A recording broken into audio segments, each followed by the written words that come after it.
right, now we're looking at a home, brand new home. Homeowners actually just moved in yesterday, and we're looking at the house here for gutters.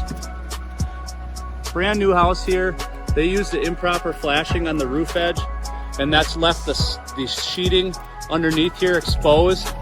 And not only that, but it allows water to get right into the soffit cavity. If ice was to back up on here, it's going to get into the soffit cavity. It could work back into the wall sheathing as well as behind the siding and cause issues with that. This house is also a lookout basement, so we've got windows very close to grade. And we see here, you can already see the staining on the caulking and sealant around the window trim. You can also see that that sealant shrunk. So now there's an open gap along some of these windows where that water can splash back up, and that brings with it the dirt. So that moisture can get into this trim and cause rot. And you can actually see all of the dirt that splashed back into this window just in the time that this home was being built.